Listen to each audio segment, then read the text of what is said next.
Hello, everyone, and welcome back to the From the Banking podcast. I am joined, as always, by Amber, also known as Amber in Orange, Aaron, also known as the Cadet Marshal, and me, that Marshal fella. We're joined today with a special guest. We have Chris. Say hi, Chris. What's up?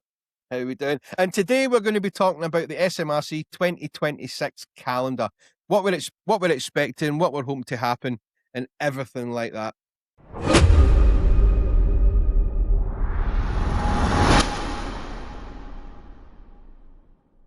So, the first meet of the year, we have Cadwell Park for the 11th of April for only the minis who are sporting a series which we don't know about because it's not there to the calendar. And Silverstone for 12th of April for the historic motorsports and special saloons, and the Scottish Classic Sports and Saloons. So, those are the first meets of the year which technically meet, and then we got to Knockout, which the first weekend is anti-clockwise, but only with the C1s of Fiestas for the SMRC at least. What? Yeah, there should be a good host of KMSC stuff mixed into that weekend. So we should have SLS and Modsports and Scottish Legends. They should be racing those weekends as well. Have because it's been absorbed into historic Modsports and special saloons, if I remember correctly. Ah, right, okay. Because at the awards last night, when they were giving out the awards, they were asking that he's coming back for Modsports this year. So I just assumed it was going to be the same. I mean, I might be wrong. We'll find out. No, because on the graphic there, it would say if like the mod sports, if there was like two different types of mod sports, you had like the normal mod sports and the historic mod sports. But it looks from the graphic at least, it looks like they're one and the same. Well, this is solely the SMRC calendar, so I haven't seen the KMSC calendar. Oh yeah, the regular motorsports are KMSC. Yeah. Right. Okay. So it could be two separate things. Then we could have like the normal motorsports with you've got like your radicals and Adam Morrison's little pocket rocket, and then you've got when it doesn't blow up, the historic ones, which I don't know how old a car needs to be classed as historic. Do you think that could be what SMRC used to call classic sports and saloons? No, because that's there as well. Oh, is that there as well? Yeah. Oh, so it is. That's the green. So it is. So yeah. This is something completely new for this year, which is quite exciting. Trying to knock it about, to be honest. And being anti-clockwise, I don't know if anti-clockwise is very. I don't know if it's prudent for the first race of the season. It's never really the first weekend back, is it? They usually start off clockwise just to get the normal direction, and they usually start that way just to get everyone's rust off, don't they? Yeah. Yeah, I mean, last year we had the first meet at Knockhill, at least. We had anti-clockwise on Saturday, and then I want to say clockwise on Sunday. This year it's anti-clockwise for the whole weekend, which I guarantee will definitely bring a bit of chaos with it. Just doesn't happen, so we get a beautiful view of Turn 1 Mayhem. So love that personally, but up to you guys if you like it when the rest of the track. Depending on what post you're on as well, because if I'm for some reason at the end of last year I seem to be getting put on post 1 all the time, which I don't mind. But I've never actually seen a car coming up the office when I've been standing on post 1, so that'll be quite interesting. No, looking the wrong way from the comes down. Yeah. That's the only post I've never done at Knockhill. Still, I've been a marshal at Knockhill for 3 years. I've never done post 1 in my life. I'll be honest, mate. I say everybody knows, everyone watching, everyone listening knows. I started marshalling in 2011, and it wasn't until 2025 I actually got to marshal post 1. Oh yeah, I've got 10 years to go. And I can't go into details. One, because I don't know them. But there's been some major changes this year up in the pit lane, and to do with start finish line, to do with the time and place. It's apparently there's been a lot of building work happening. Things have been moving, so that'll be interesting once we get back up on the 18th of April to see what the differences are.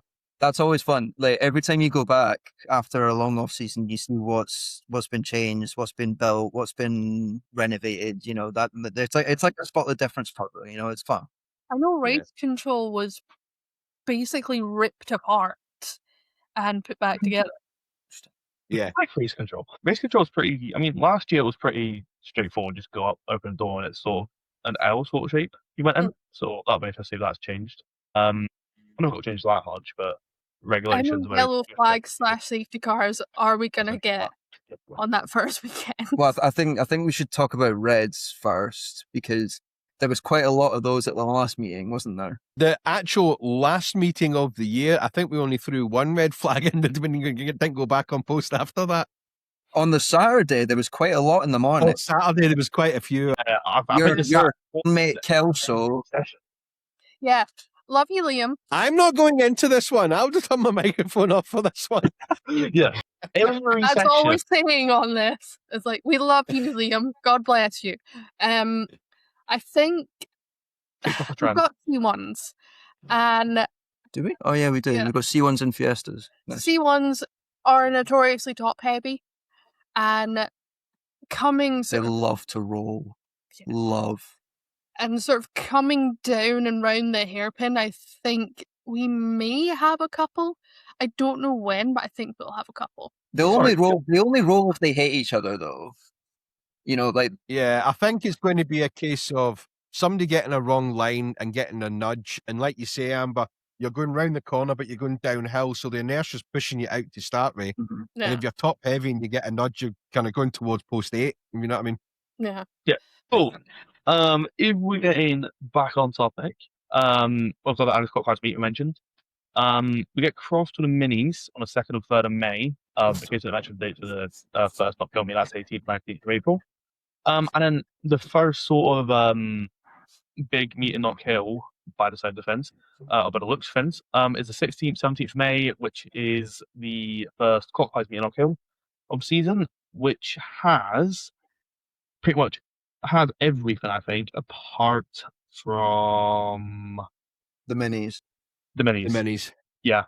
Everyone apart from the minis, which I reckon is going to be great fun, great chaos, and schedule that comments up and over behind.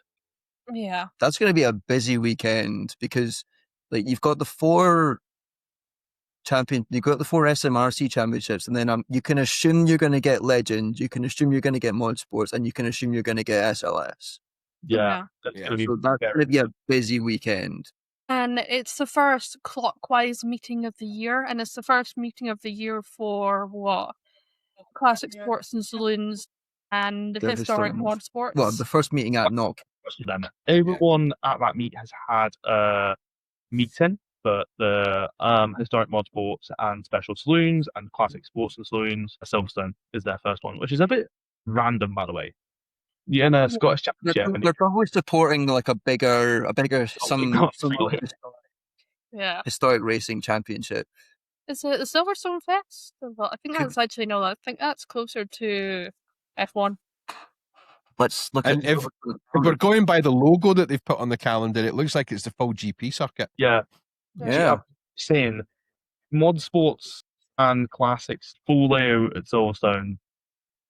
I would happily go watch that first for 1 second. But what we reckon lap times off of that? Because it's not going to be a minute 30, like 2.5 minutes probably. What I imagine the cars are separated into classes as well. Because for the GP circuit, like a lap for a Formula 1 car is like a minute 40. So for something like that, you're looking at 2.5, maybe even 3 minutes. Yeah, what is the lap time for a touring car around Silverstone? Well, keep in mind the touring cars use half the circuit. Oh, yeah. So touring cars do national layout. That takes them 50 seconds to a minute, what's that? So what I can say is from watching some of these YouTube videos around Silverstone, you know how they get like a motorbike and then a touring car and a Formula 1 car to go around the track? Yeah. They always generally for the telly finish at the same time. Yeah. And the bike, I think the touring car would generally go second, and it's about a minute in front of the Formula 1 car. We're talking a few years ago, so it might be different now, but there's probably a good 30 seconds to a minute of a difference. I don't know the exact time, but yeah. I had a really good point in my head that's completely gone now. Anyways, so we're talking about that meet. That's going to be a very good meet, so get your tickets for that. And then the next one goes over to Kirkiston, which is where that's Northern Ireland, isn't it? I believe. Yes, that's the first of 2 events we got there this season, and then that's the meet. So they were there 30th of May. like mentioned. And then we go to probably, I haven't decided if this is my favourite British circuit. It's been uphill yet, because I'm a bit between Croft and this. Thruxton. Oh, I don't know, Aaron, because you did say in a previous podcast that I Thruxton know, was but your then I'm going to favourite. Croft this year, hopefully. So I don't know if it might sway my opinion on it. But well, Thruxton, Aaron. Have you ever been to Thruxton? I've never been to Thruxton, but it looks sick. I'd love to go to Thruxton. Oh, right. So like you're basing your this is my favorite circuit just off of how it looks. Fair enough. Yeah. And I'll be honest, looking at the dates when the SMRC races are happening at Thruxton, hopefully I'll be at That's Grand Prix weekend. That's Grand Prix weekend. But you know, Thruxton actually just a very random point, has nothing to do with calendar really, apart from the fact that it's Thruxton. I was looking at random marshalling content on YouTube, and I think it was David Croft, I'm not saying, or one of the F1 guys, went to Thruxton, did like a touring car meet marshalling it. No, that was Ted Kravitz. Ted Kravitz, that's it. I know it was one of the F1 guys. I just couldn't mind too. Yeah. Oh my god, I remember that. So Ted Kravitz was on Church. He was on a lot poster of the day, I think. Yeah, so like he was posted on Church for one of the touring car races, and Church is like the really, really fast sweeping right-hander. Well, the whole circuit's fast, but Church is the corner that all the drivers talk about. I think it was Jason Playo ended up stacking it right in front of him. Yeah, it was Playo. Yeah, and then complains about the barrier. In all fairness, there's a barrier here which he's hit, and there's a barrier here which is open, and he's complaining that if he's got a bit further, he can go straight into that. Yeah. Which he has got a point there, to be fair. But I think I was sat inside awkwardly, just like, just getting all what's going on. Yeah. I feel like these media outlets like Sky Sports and ITV and what have you should do more of that. You know, put one of your guys on a marshal post for a weekend, make some content. You know. I just when you're talking about that, Chris, I do firmly 100% believe that every race they go to, they should interview a marshal at least on these programs. Mm-hmm. I mean, like Kate said last night, they can't race without us being marshals, but obviously we can't marshal without them racing. Being racers. But I remember a couple of years ago, Ted Kravitz was talking to the flagman at the back of the grid, and I found that really, really interesting. Yeah, that was Spa, wasn't it? Yeah. They should do some sort of feature every whether it be touring cars, Formula One, whatever. Maybe even just pick a post and just speak to a marshal and say, just ask random questions and stuff. Or even bring us into it more. Or even the rescue recovery guys. Yeah, something like that. I mean, we get it. The TV, Sky Sports, ITV, whatever.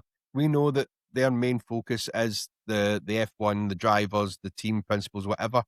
But they should have, I think, in some part of their program, some sort of focus on the support that these guys have to actually go and do the racing, and it might get more people in to do the marshalling and stuff if they get an insight like that. Yeah, like there's nothing bad is going to happen because of it. You know, people will learn new things, new more exciting things, and potentially will have more of a they'll have a more of an into the sport, and they'll potentially, come and join us or as marshals, or with next time they see us at their local race circuit, they'll tap us on the shoulder, come up to us post, assuming we're not like doing anything at the time. Yeah, we started funny and some fans I told you. Exactly. Tap us on the shoulder and say, hey, thanks, or hey, how do I get involved? Yada yada yada. Mm-hmm. But I think because there's more eyes on, especially Formula One, but on motorsport as a whole, there's more eyes on the sport than there's probably ever been. Yeah. Like F1, like looking at F1 specific. I know we're talking about not kill this podcast, but hear me out. If you're looking at specifically Formula One's audience is the biggest it's ever been by a long shot. Yeah, it keeps getting bigger, and it's only it's only going to keep getting bigger. Like, well, depending on the decisions that are made at the top, like it could mess things up a little bit, but you never know. I think 2021 is what all people say. Drive to Survive is a big catalyst, what fans come into sport, and it was. But then as well, 2021 was massive for the sport's growth. I mean, the amount of people watching that season, especially Abu Dhabi, compared to 2020 season finale. I don't know if that figures for it, but I assume that'll be a massive difference. Yeah, I mean the other thing as well is, and I've not. Anyone can tell me in the comments if I'm wrong with this, by the way. But you get Martin Brundle, Tig Kravitz, whoever, and they stand on a corner and they say, "You see them come. This is great the way they come through here. You can," but no, I've never once heard any of them saying, "And this is the marshal's view." Do you know what I mean? Yeah, I think that would definitely get cut. Not at Monaco. So at Monaco, when you come out of the tunnel, there's that marshal post on the inside of the first part of the chicane. Where there's like all these really famous pictures of the cars coming through the chicane, and then right behind the car is just marshals with no barrier because there just isn't one. You know, like that might be the only one, as far as I'm aware.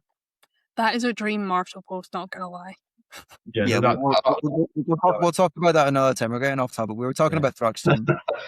Hi. And I was going to say, after Thruxton, the weekend of Thruxton is the Formula One, and then the weekend after that, we're back up at Knockhill, guys. And we're going clockwise direction for, what have we got? We've got Scottish Minis, and we've got Scottish Fiestas, and we have C1s that weekend.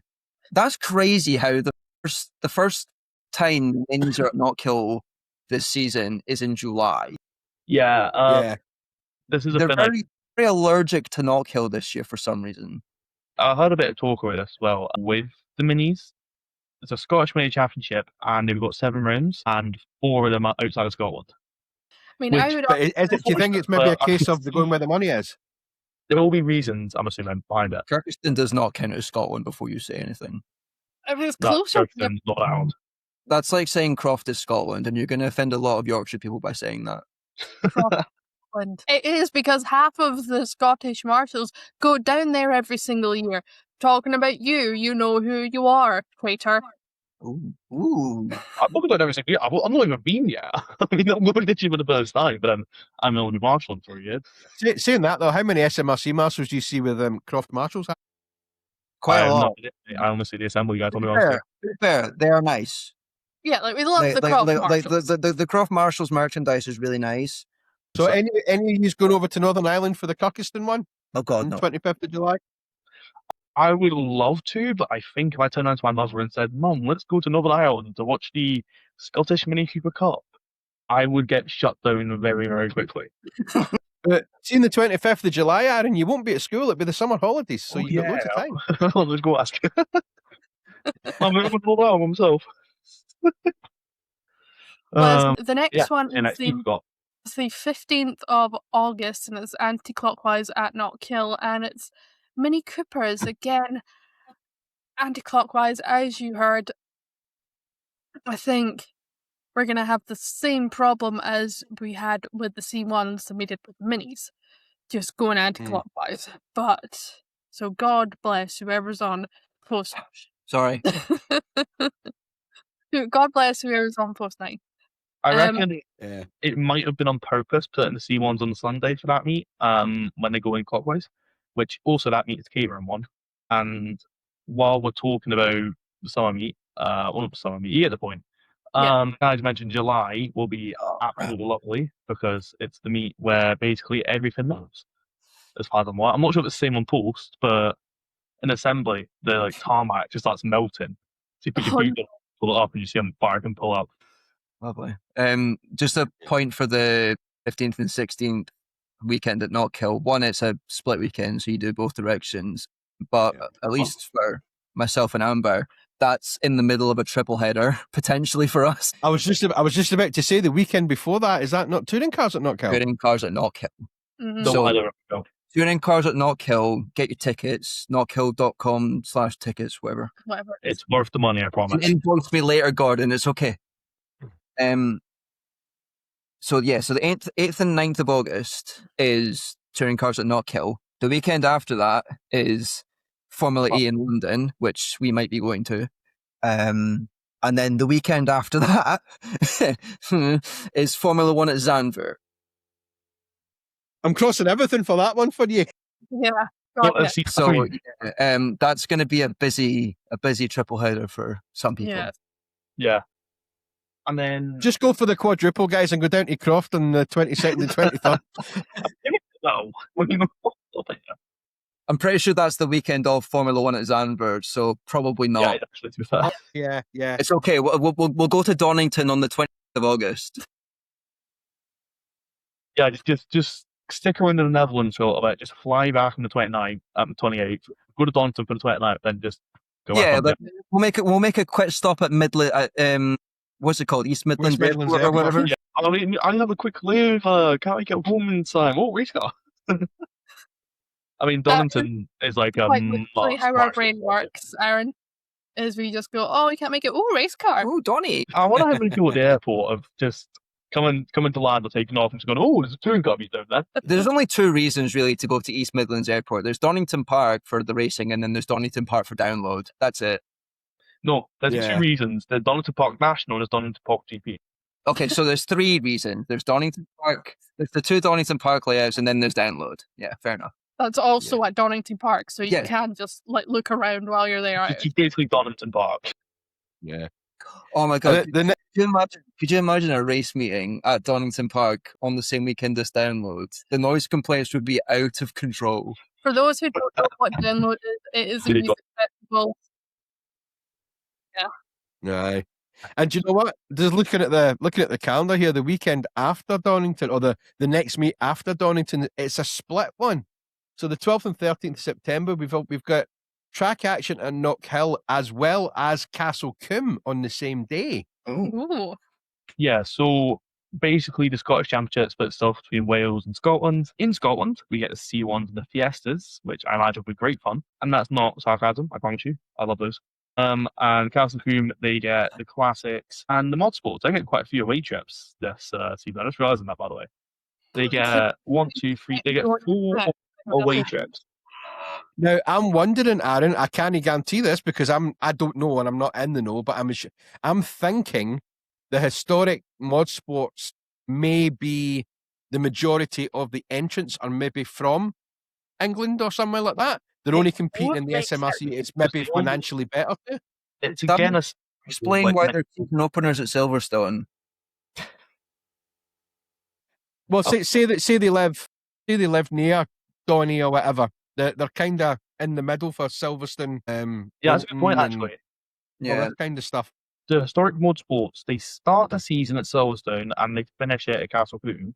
So they don't actually have a season finale at Knockhill. Well, they only come up to Knockhill once, mate, on the 16th and 17th of May. So everything else is Silverstone, Thruxton, Croft, and Castle Coombe.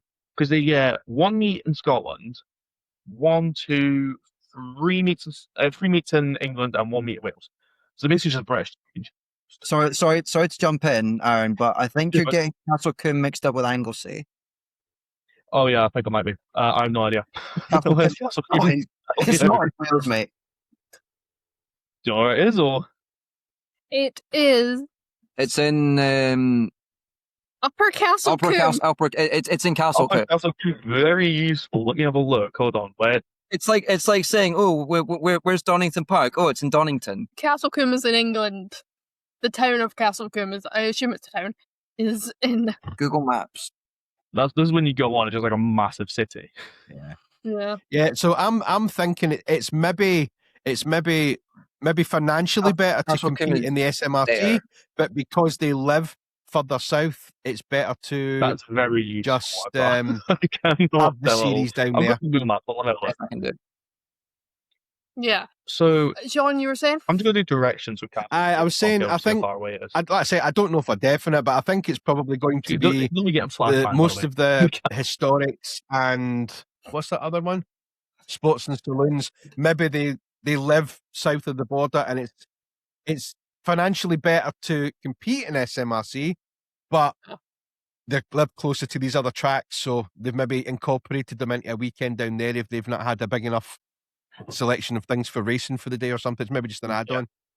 Yeah, because I noticed the graphic, it doesn't say they're the Scottish mod sports and special saloons. They're just it just says historic, aye. So that makes me think they're more of just like a British Championship then. Yeah, they're just. But the Scottish, it definitely is the Scottish Classic and Sports and Saloons. Yeah, every one of them's got Scottish, but it's historic mod sports. So yeah, what topic of championships and a lot of away days. The classics have 4 away days. They get quite a lot of racing this year. They get how many meets? 1, 2, 3, 4, 5. It's 7 meets, so they're getting plenty of racing for their money. Not bad at all there. But yeah, only 4. Well, no, 3. I was right the first time playing. I'm just sharp.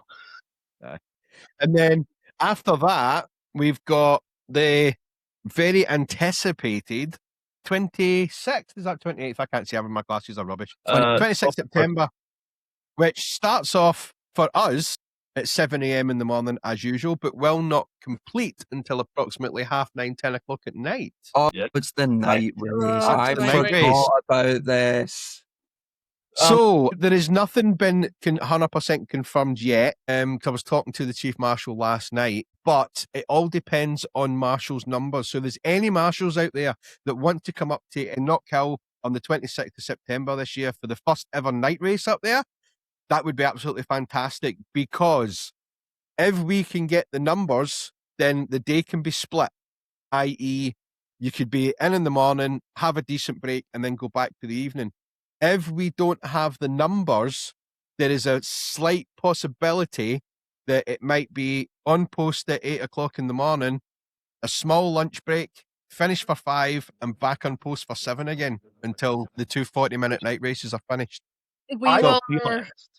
I would not complain about that too much, mainly because I'd have 2 hours at the Pirate to make content. So happy days if that happens. But also we want to race. It's not bad for you, mate, but if you're stuck out on post 7 in the peeing rain. It's all right for you content creators out there, but for us regular Marshals.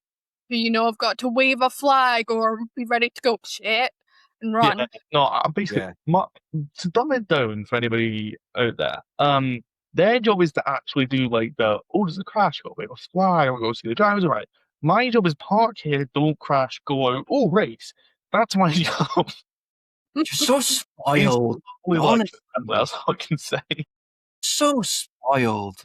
So if anyone does want to join us for the night race, we will leave our Chief Marshal's email in the description of this podcast. Fire him an email and we will get you sorted. Just give John another job. Like I say, on-track stuff is still to be confirmed. We don't know if Knockhill are going to put any temporary lights up at, say, chicane and stuff, because I dare say in the pit, because at Knockhill there is no light at night time. It is pitch black. Oh yeah. Maybe unless it's clear sky out, in which case you might get some moonlight, but it's and judging it because it looks like it's Scottish Classic Sports and Saloons. If they are going to be out at night, I dare say some of the older headlights might not be as bright. Some of them have only got one. They might have auxiliary lights on. We don't. But nothing's confirmed about that yet. And for that, if the Legends are raced in that, they don't have headlights as far as I'm aware. So I believe the Legends will be Legends night race. The Legends will be during the night race. As far as we're aware, correct me if I'm wrong, John, but the night races are purely for the classic sports and saloons. I believe so. 2 40-minute races. That is confirmed. There'll be 2 40-minute races, endurance races. I wonder how many of those cars are actually going to survive 40 minutes. That's exactly that was going to be my next point. Yeah.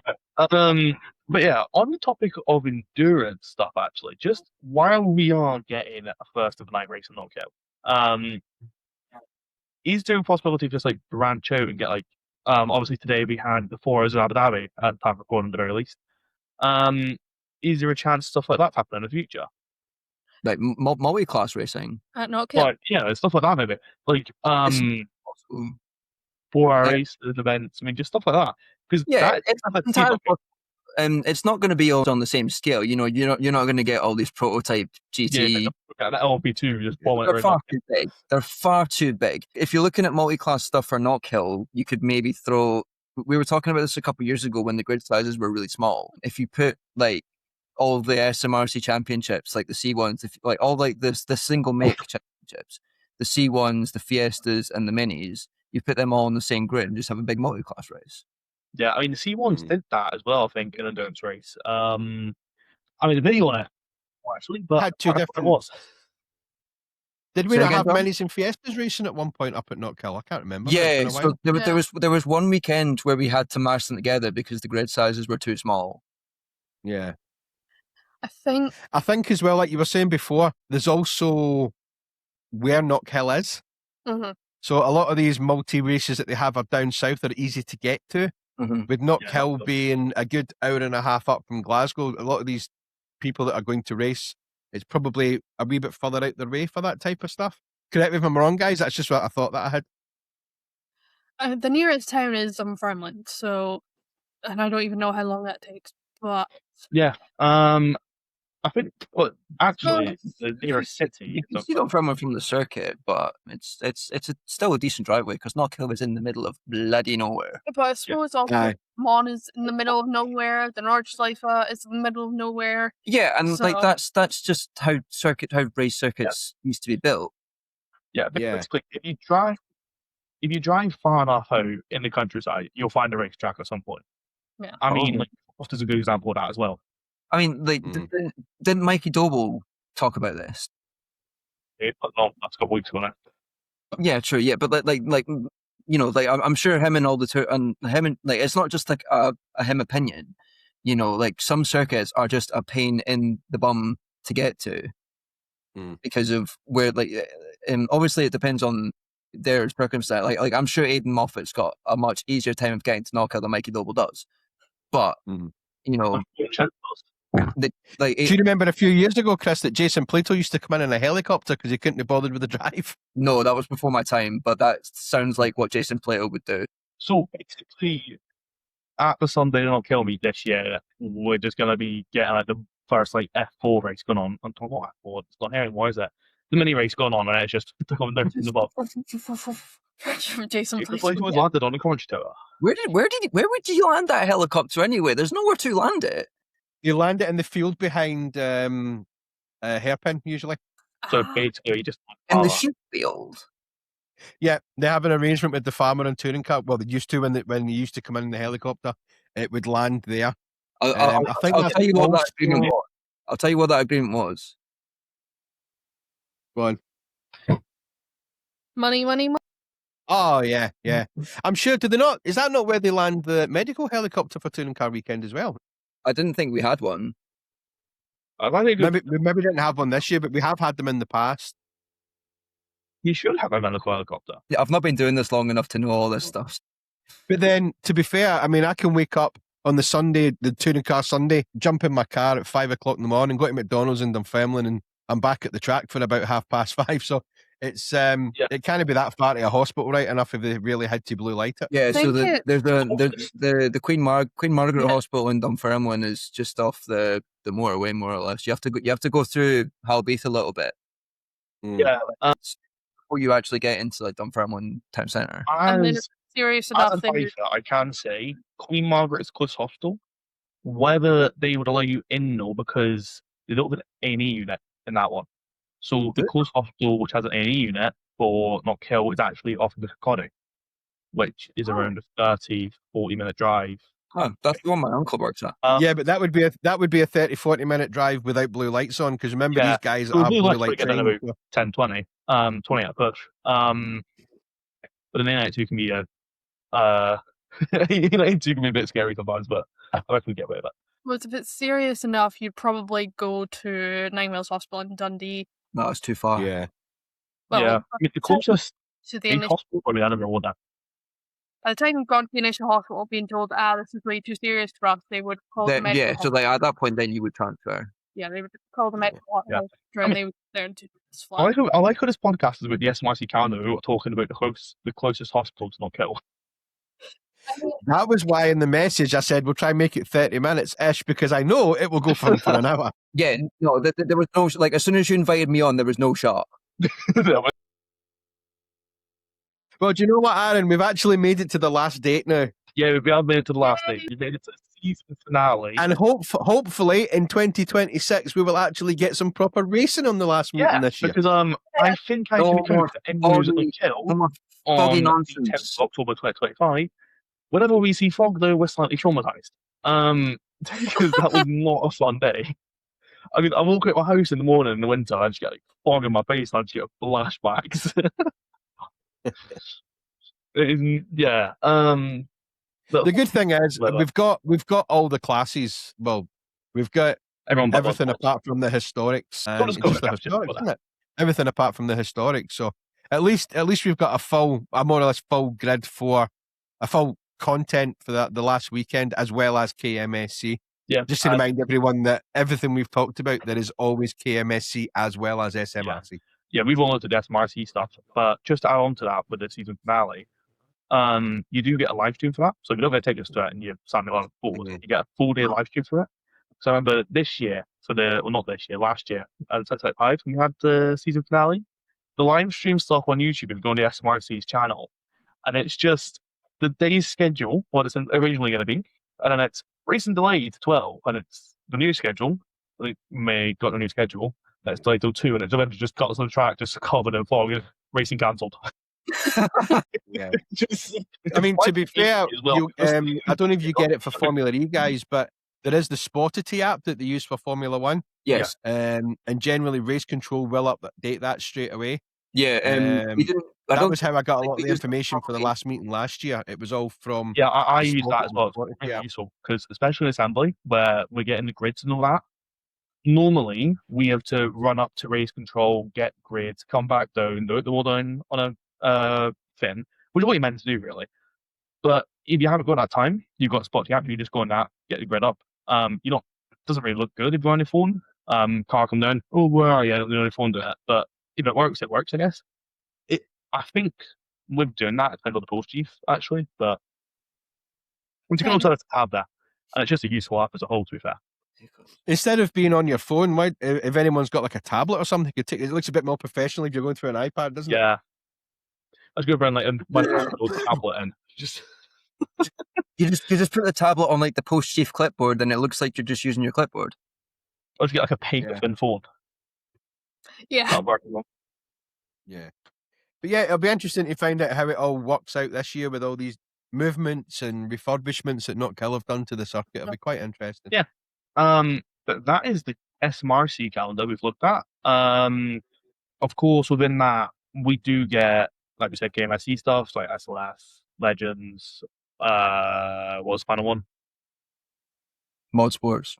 Not historic mod sports, just normal mod sports, aka the cars that look absolutely sick. I feel really bad for them because they come to assembly sometimes, and if you've been to assembly at Notkill, you notice there's a bit of a dip going into it. So if the cars are really, really low and they get the angle just slightly wrong, it just scrapes all the way down. And it's, you don't park in the car and you just hear the dreadful as it comes down. It's no. Terrible sound. With the F4s as well. Remember that was the F4s as well this year at the touring cars. They were not a fan of it.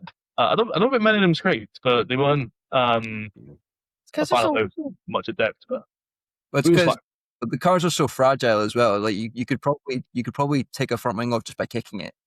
Yeah. I mean, imagine a front wing tire as well, just sliding down the centre into your ankles.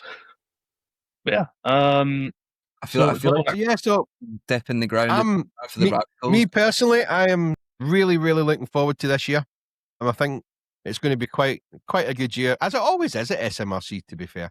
Oh yeah. Yeah, it's only growing, really, isn't it? It's only getting bigger, so it's only going to get better. I mean, especially with the 26th September with the night race, that'll be something completely different. Yeah. I actually said last night to Alan, I says, I know you're not allowed to do it, right? Just for anyone out there that's thinking of doing it, you're not allowed to use a drone over a race circuit. But then, if you're at the side... But anyway, I could just imagine it now. A drone up in the air on a 30-second shutter speed, just getting the lights, just getting a light trail all the way around the circuit. Sick. That would be amazing. I mean, I was thinking, I need to ask Lewis about this, because I've had this thought in my mind. If I've got a little tripod, which I use my TikTok website and all that, I was wondering if I'd be able to stick that on the wall in the assembly and have a time lapse and sunset, because that would be sick video of that. That's a decent idea. If it's out of harm's If you look at some of my TikToks from last year, Aaron, especially when I was at post 6, I would just set my phone on the catch fence and in a gap in the catch fence and hit record and leave it there for a race, and then I can edit it after. I'm not using my phone while I'm on post. It's literally sitting there. It's out the road, and it's just recording. Do you know what I mean? I don't see it being a big issue, but if there is an issue with it, they'll be... What I would say though, in assembly, they do have, so obviously Becky deals with the Fiestas, and she does a lot of TikTok content for the Fiestas. So just double check with Aaron, it's all right for stuff like that. Just because we do have people in assembly doing stuff for TikToks and the Facebook page and stuff. Yeah, we'll need to talk a little bit, right? But yeah, so we've gone through the entire calendar. Not including that was touring cars. That is the 8th and 9th of August this year, and that's not your calendar, yeah.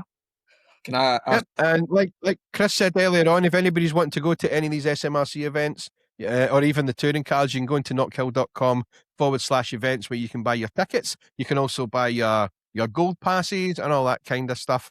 And everything can get sent to your phone, and you can actually put it on your phone. Like if you've got a Apple Wallet or a Google Wallet, whatever they call it on Android, you can do all that kind of stuff as well. But yeah, it's all on knockhill.com. The SMRC calendar's on there, as well as the KMSC calendar, which we might go through on another podcast, guys, if you want. Yeah, I mean, why not? I might not be there, but No, watching. Yeah. Can I ask a question before we sign off? So it certainly can, mate. Question for the floor and question for viewers. If you want to leave it in the comments section below, you can get involved and let us know your thoughts and all that.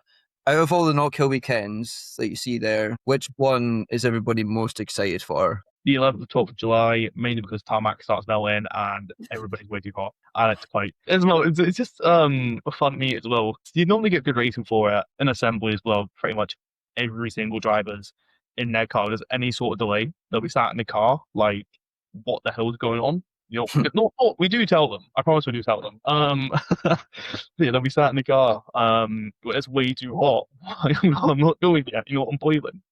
But it's just a good meet, funny meet. Not funny as in the drivers are suffering, but you get the point. Funny because the marshals on post are suffering. Yeah, and I don't get to suffer this year my overalls. So no, you'll get last year and be all dry and maybe even cold if someone brings along a little fan and it'll be shaded. So yeah, you've got a good life, Aaron. What country do you live in? This is Scotland. This is a great idea for all marshals. At the Singapore Grand Prix for F1, you normally see the drivers like the ice packs over them. Just get them. Trust me. I don't know if I could justify spending the money on them for like one race in the year, because we've got like one sunny day up there every year. In August as well. It'll be fine. Well, back to your question, Chris. The one race that I'm really looking forward to is the 18th and 19th of April, because it has been such a long off season, and I just want to get back up to the circuit. We just want to get going again. We just want to see cars through the rooms. And also, if you want to see the first race meet at Knockhill, which is actually cars, the 11th and 12th, the weekend before that, they might go to bike racing at Knockhill, which one of my friends is racing in, so I'll be there, hopefully, fingers crossed. So, what's on my bike racing in mind? I do question because to it and how they got the balls to do it. Here's my analogy on it, Aaron. When a car goes around the track and comes off, you generally pick up bits of the car. When a motorbike goes off, you generally pick up bits of the biker. Yeah, that's the only bad bit. I mean, just a random size chuck in there. My mate had his first meet at Knockhill last year, and I'll say his name, Charlie. But he's coming up Duffus Dip, and he crashed. It was clockwise squad, and he comes up Duffus and crashes, and like proper one spot on where. He was all right. It's just there's me Knockhill, and I said to him, "You go anti-clockwise. Watch it for Duffus," and he crashed at Duffus. You specifically told him watch out for Duffus. Yeah, I told him watch out for Duffus. He crashed at Duffus, but yeah. Well, he clearly didn't take your advice to heart because, yeah. In all fairness, to be fair to him, it was wet. It was like pouring down as far as I'm aware, so he does have that. I mean, Duffus in the wet is terrifying. Duffus anti-clockwise in the wet. It's terrifying either way. Let's be honest. The bike, you know what I mean? Yeah. The good thing is though, if you're going clockwise and you take it wrong at Duffus, you're going to end up sliding and hitting on the grass, or you're going to hit the banking and the tyres and everything. Quite hard to do, fair. If you're going up Duffus, there's a decently high possibility if you get it completely wrong, you're just going to end up going up the pit lane. Yeah. just from the way you come up the hill, you know. Really wrong 180. The pit lane entry is basically the racing line, isn't it? Yeah, more or less. Which is slightly concerning, but as long as there's no pit marshal just stood at the pit entry, we should be fine. Oh my god. Is it? I don't know if it's happened before, but like, say hypothetically, two cars are coming up the hill, they're side by side. One of them Jinx to the right, and then the other one just crashes into Richard Smith in the pit lane. God forbid. No, I totally understand where you're coming from. Yeah. But then again, you could say the same question about going up at the hairpin. No, because when they come out the hairpin, they're going significantly slower than when they come out the top of Duffus. Yeah, fair point. Actually, give you that. And also, look how none of us went, oh, that would suck for poor Richard. Oh, you No, we didn't need to because Chris said, God forbid. See, I was covering my own ass there. See, that's clever. To answer my own question, I'm looking forward to the 16th and the 17th of May because that's the only weekend that the historic motorsports are coming to Knockhill, and I want to see them. Yeah. I think we sacrificed the minis for that weekend. That's who we sacrificed them. I can take it or leave it. I've seen enough minis in my life. Yeah, I'm really intrigued by this historic motorsports. Mm-hmm. Because we all know what the KMSC motorsports are like. You know how wacky some of the cars can be. That's putting it nicely. So Yes. having these on historic cars, however historic they are, like whether they're 20, 30, 40 years old. Sorry? I had a look at how old they are. As far as I'm aware, this is from ChatGPT, by the way, so take it with a pinch of salt. As far as I'm aware, the cars are from around the 70s. Right. Which could be really because good racing. I mean, imagine we got a classic F1 car up there. So I'm looking at the. I think that's pushing it a bit. I'm looking at the Motorsports Special Saloons website, and it says created in 2022, yada yada yada, from the late 60s through to the end of the 1970s. Okay, so you're basically spot on. Like, because I was wondering if it would be similar to the classic sports and saloons, where you know, like in that championship you see things like Mark 1 Golfs and you know, stuff like that. Which but probably 80s and 90s stuff, isn't it? Yeah. Yeah. Like if the historic, I suppose, like is there like a contextual difference or like a meaning difference between classic and historical? Like does that just judging from what Amber said there, it's probably going to be anything after the 70s would be classed as classic, and everything before is historic, probably. I'm more just talking about like the definition of classic versus the definition of historical.